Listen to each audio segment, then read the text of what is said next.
오늘 하나님 말씀은 신약 성경 로마서 제1장입니다. 로마서 제1장 24절부터 27절에 있는 말씀까지입니다. 말씀을 봉독에 올립니다. 그러므로 하나님께서 그들을 마음의 정욕대로 더러움에 내버려 두사 그들의 몸을 서로 욕되게 하게 하셨으니 이는 그들이 하나님의 진리를 거짓으로 것으로 바꾸어 피조물을 조물주보다 더 경배하고 섬김이라. 주는 곧 영원히 찬송할 이시로다. 아멘. 이 때문에 하나님께서 그들을 부끄러운 욕심에 내버려 두셨으니 곧 그들의 여자들도 순리대로 쓸 것을 바꾸어 영리로 쓰며 그와 같이 남자들도 순리대로 여자 쓰기를 버리고 서로 향하여 음욕이 불릴 듯하며 남자가 남자와 더불어 부끄러운 일을 행하여 그들의 그릇됨에 상당한 봉을 그들 자신이 받았느니라. 아멘. 사랑과 축복의 메시지 나누겠습니다. 사랑과 축복합니다. 사랑과 축복합니다. 오늘은 신약성경 로마서 1장 24절로 27절에 있는 말씀까지 중심해서 동성애의 범죄라는 제목으로 말씀을 선포하고자 합니다. 여러분, 오늘은 다른 주일과는 다른 때와는 달리 좀 색다른 설교를 하고자 합니다. 왜냐하면 오늘 설교는 오늘날 이제 사회적으로 큰 이슈가 되면서 또한 우리 기독교의 입장에서도 반드시 한 번쯤은 짚고 가야 될 그러한 문제이기 때문에 그렇습니다. 지난 저전주죠. 그러니까 토요일 아마 11일로 기억됩니다. 그러니까 6월 11일 서울 한복판에서는 퀴어 문화축제라고 하는 미명으로 대낮에 젊은이들이 웃옷을 벗고 또한 여성들 역시 아슬아슬한 속옷만을 입고 거리를 행진한 적이 있었습니다. 그래서 이 퀴어 문화 축제로 하는 것은 일명 동성애 축제라고 했습니다. 여러분, 동성애라고 하는 것은 생물학적으로나 혹은 사회적으로 같은 성별을 지닌 사람들이 감정적으로 성적인 끌림이나 혹은 성적인 행위를 갖는 것을 가리켜서 이제 동성애라 그렇게 말합니다. 그래서 남성끼리의 동성애자들을 가리켜서 우리는 일반적으로 게이라고 그렇게 말하고요. 여성들끼리의 동성애자들을 레즈비언이라 이제 일반적으로 그렇게 말을 합니다. 그래서 그들은 스스로를 가리켜서 성적 소수자들이라 그렇게 말을 합니다. 그런데 여러분, 이러한 동성애 축제가 원래는 저 미국의 샌프란시스코나 혹은 호주의 시드니 같은 데서만 할 줄 알았는데 언제부턴가요? 우리나라도 이런 동성애 바람이 불어오기 시작했습니다. 그리고 지금은 이 동성애 파도가 마치 쓰나미처럼 몰려오고 있는 우리의 현실입니다. 그럼에도 안타까운 것은 이 동성애라는 국민적인 정서가 이제는 찬반을 넘어서 이제는 이해하고 수용하는 분위기적으로 더 다가오고 있는 이러한 현실이라는 것입니다. 더군다나 우리 젊은 세대들의 생각 속에는 자기들이 하고 싶어하는 것을 왜 막느냐고 하면서 그들의 행동을 이해하고 또 수용하자고 하는 의견들이 많아지고 있는 그러한 실정입니다. 여러분, 한때 이제 유명 배우요 탤런트였던 홍석천 씨가 그러니까 지금으로부터 꼭 15년 전인 2001년에 처음으로 자신이 동성애자라고 하면서 커밍아웃을 선언했습니다. 여러분, 여기 커밍아웃이라는 말은 자신이 동성애자임을 공식적으로 밝히는 의미입니다. 그저 당시 방송가에서는 그에게 방송 출연 이제 금지 처분까지 내렸습니다. 그런데 몇 년이 지났습니다. 몇 년이 지난 지금은 어떻습니까? 이 홍석천 씨는 지금도 방송에 컴백해서 많은 인기 프로그램에 출연하고 있습니다. 더군다나 요즘은 언론이 동성애에 대해서 긍정적으로 보도를 하는가 하면은 심지어 어떤 언론에서는 아예 선정적인 동성애를 선정적으로 보도하기도 하는 것입니다. 뿐만 아니라 하리수라는 가수는 원래 남성이었습니다. 원래 남자였지만은 그가 2002년도에 성전환 수술을 통해서 지금은 아리따운 여성의 모습으로 활동하고 있는 실정입니다. 뿐만 아니라 영화 감독 김조광수와 김승환이라는 두 남성은요, 2013년에 당시 50세와 그리고 31살, 즉 19살한 나이 차이를 극복하고서 공개적으로 동성 결혼식을 거행했습니다. 그리고 나서 그들은 2014년 5월 21일 의미 있는 날, 부부의 날이죠. 그날에 그런 동성 결혼을 합법적으로 인정받기 위해서 혼인신고를 하고자 했습니다. 그렇지만 당시 서대문 구청에서는 그들을 합법적인 부부로 받아주지를 않았습니다. 그러자 그들은 법원에 항고하며 헌법 소원까지 냈지만은, 그러니까 불과 지난달 5월 25일 법원에서도 그들의 헌법 소원을 기각시켜 버렸다는 것입니다. 여러분 생각해 보세요. 남자와 남자가 결혼식을 한다고 해서 그들이 부부가 될 수 있을까요? 특별히 과거에는 저 유럽이나 그리고 미국 등지에서도 동성애법을 철저히 금지시켜 왔습니다. 그래서 동성애 생활하면 법적인 처벌까지 내리곤 했던 것입니다. 그러나 지금은 유럽, 아프리카, 전 세계적으로 동성애를 합법한 나라가 무려 21개국이나 되는 실정입니다. 그리고 작년 이제 6월 26일 미국 연방대법원에서는 동성 결혼이 합법이라고 하는 합헌 결정을 내리게 된 것입니다. 이처럼 미국이 전 세계적인 가운데 21번째로 동성애 결혼을 합법화하는 결정이 바로 작년에 내려졌습니다. 물론 그러한 결정이 내려진 것은 동성애가 마치 인권이라는 명분을 앞세워서 과거에 있었던 동성애 금지와 처벌법을 완전히 폐기시켜 버렸던 것입니다. 뿐만 아니라 동성애자들의 행복 추구권이라는 미명하에 동성애 처벌법을 폐기한 대신 이제는 동성애자들을 차별하는 그런 사람들에게 벌을 주는 차별금지법을 입법하는 데 성공을 했던 것입니다. 그런데 바로 그러한 동성애 바람이 이제 우리나라에 이제 폭풍처럼 불어오고 있다는 실정입니다. 여러분, 사실 우리나라에서 동성애 이야기가 처음 나왔을 때는 대부분의 사람들은 말도 안 되는 소리라고 마치 콧방귀를 뀌었습니다. 그러면서 절대 다수가 침묵만 지키고 있었을 때 반대의 소리는 내지를 않았던 것입니다. 바로 그럴 때 이 동성애자들은 동성애 역시 인권이고 자신들의 행복 추구권이라는 미명하에서 언제부턴가 동성애에 대한 이해와 수용의 분위기가 급격하게 확산되어져 버렸던 것입니다. 그러면서 최근에 와서는 우리나라에서도 이제 차별금지법을 입법하기까지 요구하며 지금 국회에서는 온갖 로비를 이루어가고 있는 그러한 실정입니다. 그렇다면 여러분, 이러한 동성애 범죄가 오늘의 시대에 이르러서만 아님 몇십 년 전에부터 이루어진 이런 사건일까요? 여러분, 성경에 보면은 이런 동성애 범죄가 성경 시대에도 있었던 것입니다. 하나의 사건을 예를 들어볼까요? 여러분, 구약 성경 창세기 19장의 말씀을 보면은 하나님의 천사가 저녁 무렵에 소돔성에 살고 있는 롯을 만나게 됩니다. 그때 롯은 하나님의 천사를 자기 집으로 영접하게 됩니다.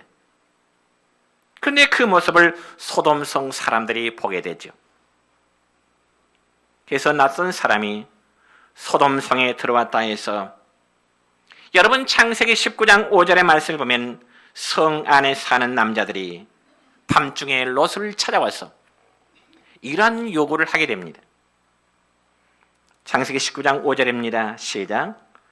롯을 부르고 그에게 이르되 오늘 밤에 내게 온 사람들이 어디 있느냐 이끌어내라. 우리가 그들을 상관하리라.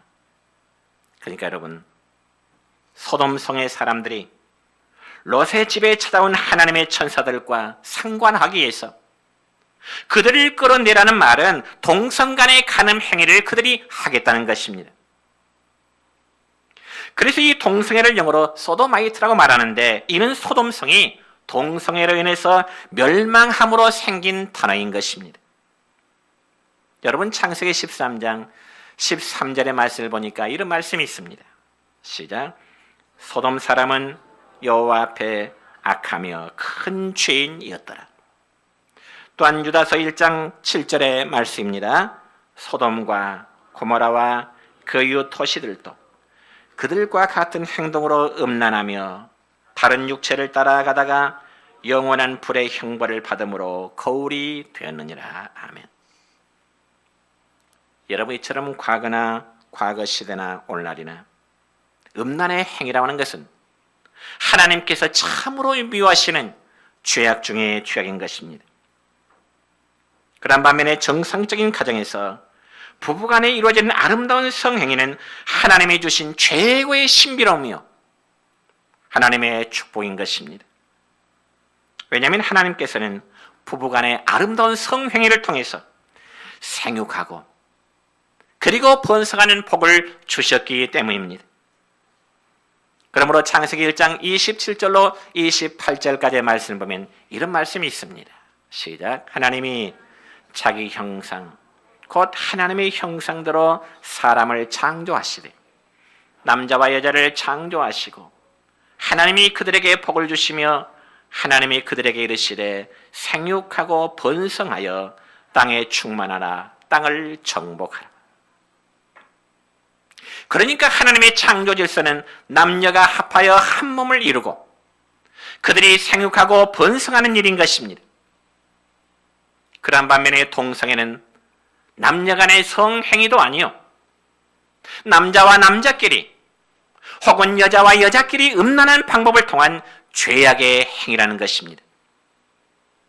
그러므로 하나님 앞에서 부부된 남자는 자신의 아내와만 관계할 것이요 반면에 여자 역시 자신의 남편과만 관계를 맺어야 할 것이죠. 왜냐하면 이것이 바로 하나님의 올바른 창조의 질서이기 때문에 그렇습니다. 그럼에도 마귀는 하나님의 창조의 질서를 혼돈하게 하고요. 또 하나님께 창조하신 창조의 세계를 공허하게 만들고자 하는 것입니다. 그래서 마귀가 하나님의 창조된 세계를 공허하게 만들고 하나님의 창조의 세계를 혼돈하게 만드는 일 중에 하나가 바로 동성애인 것입니다. 여러분, 하나님은 남자와 여자를 만드신 후에 남자는 남자로서의 정체성을 갖게 하셨고 여자는 여자로서의 정체성을 갖게 하셨습니다. 그리고 남녀가 서로 결혼이라는 과정을 통해서 한 몸이 되게 하시고 그리고 생육하고 번성하도록 하신 것입니다. 그런 반면에 동성애는 생명을 생산할 수 없고요. 그리고 번식할 수도 없습니다. 그리고 하나님이 원하시는 진정하고 아름다운 가정을 이룰 수 없기 때문에 동성애는 하나님의 뜻이 아니고 창조의 질서에 역행하는 것이기 때문에 그리스도인들은 이러한 동성애를 반대할 수밖에 없는 것입니다. 그래서 저는 말씀을 준비하면서 한번 생각해 봤습니다. 어떻게 남자가 남자를 보고 성적인 욕망이 생길 수 있을까? 아무리 남자가 욕망이 있다고 해서 지나가는 다른 남자가 정말 훈남이라고 쓰니 그를 바라보면서 저 남자 한번 안아보고 싶다. 저 남자 한번 입맞춤 해보고 싶다. 그런 마음이 생길까요? 또 반대 입장에서 여자의 입장에서 역시 어떤 예쁜 여자가 길을 걸어가고 있을 때 그 여자를 한번 안아보고 싶고 입맞춤하고 싶어하는 그런 마음을 가질 수 있을까요? 여러분, 정상적인 사람이라면 절대로 있을 수가 없는 일입니다. 이는 바로 성적 정체감이 혼란해져 버렸고 일종의 비정상적인 성적 욕구를 느끼는 장애 현상이기 때문에 바로 동성 연애를 하게 되는 것입니다. 그렇기 때문에 성경에서는 이 동성애를 아주 추악한 범죄로 성경은 규정하고 있습니다. 성경 몇 군데 볼까요? 여러분, 구약 성경 레위기서 18장 22절에 보면 이런 말씀이 있습니다. 시작. 너는 여자와 동침함 같이 남자와 동침하지 말라. 이는 가증한 일이니라. 레위기서 20장 13절입니다. 시작. 누구든지 여인과 동침하듯 남자와 동침하면 둘 다 가증한 일을 행함인즉 반드시 죽일지니 자기의 피가 자기에게로 돌아가리라. 오늘 본문 27절입니다. 시작. 남자들도 순리대로 여자 쓰기를 버리고 서로 향하여 음욕이 불릴 듯하며 남자가 남자와 더불어 부끄러운 일을 행하여 그들의 그릇 때문에 상당한 봉을 그들 자신이 받았느니라. 여러분, 이외에도 성경에는 여러 곳에서 동성애 범죄를 일관되게 이제 지적하고 있습니다. 왜냐하면 동성애는 인간의 윤리에도 어긋날 뿐만 아니라 하나님의 창조 질서를 거스리는 불법적인 성적 이탈 행위이기 때문에 그렇습니다.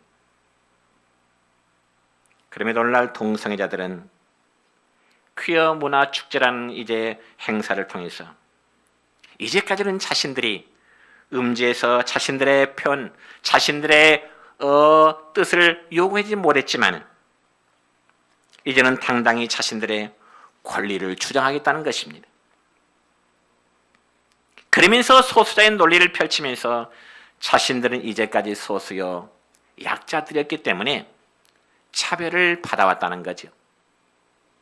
그렇지만 이제는 약자와 소수인 자신들, 동성애자들을 좀 이해해주고 보호해달라는 요구인 것입니다. 여러분, 얼마나 그럴듯한 이야기입니까? 여러분도 언뜻 들으면 그런 동정의 마음이 들 수 있겠죠.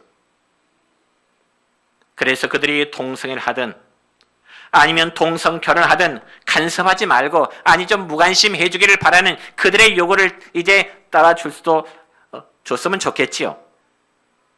근데 문제는 이 동성애자들이 차별금지법이라는 것을 입법화시켜서 자신들의 행위를 정당화하고자 하는 데 있는 것입니다. 그리고는 그들의 행위가 잘못이라고 말하면 법적인 처벌을 받도록 하겠다는 것입니다. 그러니까 자신들의 보호를 위해서 법을 만들지만은 사실은 대부분의 표현 자유를 억압하겠다는 것입니다. 그리고 여러분, 차별금지법의 또 하나의 모순이 무엇인가 하니 동성애자들을 약자로 보호한다는 논리로 편다면 이 세상은 마치 소수자의 소용돌이에 휘말리고 말 것입니다. 다시 말씀드려서 동성애자가 소수자요 약자라면 앞으로 마약하는 사람도 소수자의 논리로 이해돼야 될 것입니다. 그러면 과연 이런 차별금지법이 법으로 제정되면 과연 어떻게 될까요? 목사가 강단에서 동성애가 하나님 앞에 추악한 죄라고 설교를 하면은요 고소를 당하게 되고요 그에 따른 처벌을 받게 되겠죠. 그리고 지난 주일 우리 권장님이 광고 시간에 말씀하셨듯이 목사가 동성애자들의 결혼 요구를 거절한다든지 혹은 교회당을 그들의 결혼 장소로 허락해 주지 않는다면 차별금지법에 의해서 벌을 받게 됩니다. 여러분, 정상적인 사람도 표현의 자유가 있고요. 그 거절의 자유가 있는데 세상에 이런 역차별적인 법이 과연 어디가 있겠습니까? 실제로 미국에서는 동성애가 합법화가 된 이후에 교회가 무참하게 짓밟혀 버린 적이 있습니다. 하나님께 먼저 한번 찬송할까요?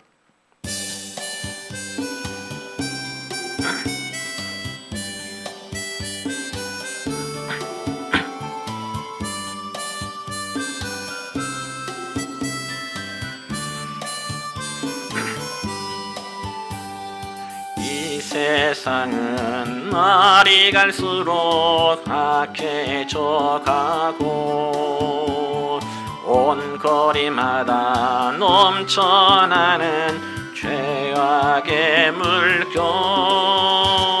오라 우리가 세상을 변화시키자. 오라 우리가 예수 그리스도로. 사람들은 참 자유가 뭔지도 모르고 어둠의 길을 방황하며 소리 지르네. 오라 우리가 세상을 변화시키자. 오라 우리가 예수 그리스도로. 어느 누가 이 세상을 구할 수 있으랴. 하나님 없는 저들에겐 오직 죽음뿐. 오라 우리가 세상을 변화시키자. 오라 우리가 예수 그리스도로.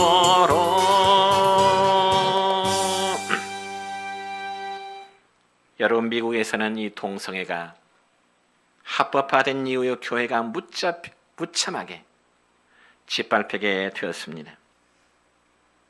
여러분, 하나의 예를 들어보자면 2014년, 그러니까 2년 전이지요. 미국에서는 한 동성 커플이 교회 목사님을 찾아가서 자신들의 결혼 추리를 부탁했습니다. 그자 목사님은 동성 결혼 커플이라는 이유 때문에 그들의 추리를 거부했습니다. 그자 그들은 목사님을 고발합니다. 그러면 동성 커플의 추리를 거부했다는 목사님에게 법의 판결은 어떻게 나온 줄 아십니까? 180일 동안 감옥형과 매일 $1,000씩의 벌금형을 내든지 아니면 동성 커플의 결혼을 해두든지 둘 중에 하나를 선택하라는 것이 법원의 최종 판결이었습니다. 여러분, 이처럼 죄가 정당화되고 부끄럽지 않는 시대가 오면 그때가 바로 성경에 기록된 바로 소돔 시대인 것입니다. 어쩌면 우리의 시대는 소돔의 문화 속에 살아가고 있습니다. 그런데 오늘 이처럼 동성애자들의 소리가 높아지고 있는 또 하나의 이유가 무엇인가 하니 국가 지도자들의 잘못 때문이기도 하는 것입니다. 여러분, 구약성경 이사야서 1장 10절의 말씀 보면 이렇습니다. 시작. 너희 소돔의 관원들아 여호와의 말씀을 들을지어다. 너희 고모라의 백성아 우리 하나님의 법에 귀를 기울일지어다. 아멘. 그러니까 이 말씀 가운데 소돔의 관원이라는 말은 소돔성의 지도자들을 말합니다. 그러므로 오늘날 역시 동성애자들이나 성소수자들을 음지에서 양지로 꺼낸 이들은 바로 잘못된 정치인들의 모습이라는 것입니다. 여러분, 대표적인 사람을 좀 소개해 볼까요? 미국의 오바마 대통령, 그리고 유엔 사무총장인 반기문 총장, 그리고 우리나라 서울의 시장인 박원순 시장, 그들이 유명한 동성애 옹호란 찬성론자, 옹호론자들입니다. 아마 제가 지금 이들을 비판할지라도 지금은 표현의 자유 때문에 괜찮을 것이지만은 만약에 차별금지법이 국회에서 입법 통과되어 버린다면 저는 그에 상응한 벌을 받게 될 것입니다. 그런 반면에 동성애 법에 대해서 아주 강력하게 반대하는 대통령이 있으니 그는 바로 저 아프리카 우간다 대통령인 무세벤이라는 대통령입니다. 여러분, 아프리카의 우간다 그러면 마치 에이즈의 천국이라고 할 만큼 유명한 나라죠. 그리고 경제적으로 매우 가난한 나라 바로 우간다란 나라입니다. 그리고 바로 이달 초에 우리 박근혜 대통령이 아프리카 순방 때 두 번째로 순방했던 나라가 바로 우간다란 나라고요. 무세베니 대통령과도 이제 회담했지 않습니까? 그런데 여러분, 그날에 실제로 이런 일이 있었습니다. 우간다란 나라가 에이즈로 인해서 국민들이 질병으로 고통당하게 될 때 이 무세베니 대통령은 에이즈의 원인인 이 동성애를 인정할 수 없다고 하는 동성애 반대법을 2014년에 제정하려고 했습니다. 동성애 반대법을. 그러자 이 동성애 찬성론자인 오바마 대통령이 만약 이 우간다 무세베니 대통령이 동성애 반대법을 제정하면 4억 달러의 원조를 이제 취소하겠다고 으름장을 놨습니다. 동성애 반대법을 제정하면은 4억 달러의 이제 원조를 취소하겠노라고. 그럴 경우에 우간다 대통령의 반응이 어떠했을 것 같습니까? 어려운 나라에 이 4억 원의 4억 달러의 경제 원조라면 얼마나 큰 힘이 되겠습니까? 그럼에도 무세베니 대통령은 오바마의 제안에 대해서 이렇게 반응했습니다. 우리는 당신의 나라에서 제공하는 4억 달러의 원자를 거부하겠습니다. 그리고 우간다 국민을 살리는 일은 동성애법을 담보로 해서 미국의 원조를 받아내는 것이 아니라 하나님의 말씀대로 사는 것이라고. 유명한 일화가 있습니다. 이 일이 바로 2년 전에 있었던 일이죠. 여러분, 얼마나 멋있습니까? 세계 지도자로 말하는 오바마나 이제 유엔 사무총장이나 그들은 동성애 합법론자를 주장하는 사람들인데 저 아프리카 우간다 대통령 무세베니 대통령은 자기 나라 자국민을 사랑하면서 동성애 반대법을 제정하게 된 것입니다.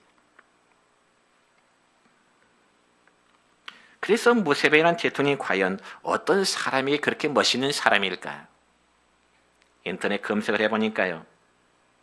그는 현재까지 30년 동안 이 우간다를 이제 장기 집권하고 있는 그런 단점이 있지만은 30년 동안 대통령으로서 장기 집권하고 있지만은 아무튼 동성애 반대법을 제정해서 국민들을 지키고자 하는 참 그런 마음에는 존경의 마음이 들더라고요. 그리고 성경 인터넷 계속 검색해 보니까 그는 크리스찬이고요. 그렇기 때문에 동성애를 반대할 수밖에 없지요. 여러분, 우리가 소수 동성애자들의 인권을 존중하도록 또 차별하거나 또 따돌림하거나 손해를 입히는 일이 없도록 금지하는 것은 물론 당연한 일입니다. 그렇지만 그들의 비정상을 정상으로 인정해서 승격시킨다고 하는 것은 매우 잘못된 일이죠. 어떻게 비정상을 정상으로 인정할 수 있겠습니까? 그럼에도 그것을 분별하지 못하고 잘못된 정치 논리로 정상화해서 앞으로는 학교에서도 동성애를 지지하는 교육과 그리고 성적 기술을 가르치게 되는 아마 그런 일들이 분명히 이루어지게 될 것입니다. 가능성이 많습니다. 그러니 우리의 상식으로는 정말 받아들일 수 없는 일들이 우리의 사회에서는 지금 일어나고 있는 것입니다. 여러분, 만약에 성도 여러분의 아들이, 여러분의 자녀들 가운데서 여러분의 아들이 신부감을 데려온다더니 마치 수염 더부르러 간 남자를 데려와서 어머니 아버지 며느리 될 사람입니다. 수염 더부르러 간 사람을 데려와서 아버지 어머니 며느리입니다, 그렇게 말한다든지, 혹은 딸이 신랑감을 데려온다더니 입술에 립스틱을 바르고요 치마를 입은 여성을 데려와서 어머니 아버지 사이가입니다. 소개한다면 어떨까요? 생각해도 끔찍스러운 일 아니겠습니까? 이제 여러분, 말씀 맺습니다. 우리가 동성애를 반대하는 것은 바로 하나님의 창조의 질서를 깨뜨리는 일이요, 또한 차별금지법이라는 것으로 자신들을 옹호하고자 하기 때문에 그렇습니다. 그럼 우리는 이러한 시대의 흐름을 알고 신앙으로서의 올바른 자세를 지닐 수 있기를 주님의 이름으로 축원합니다.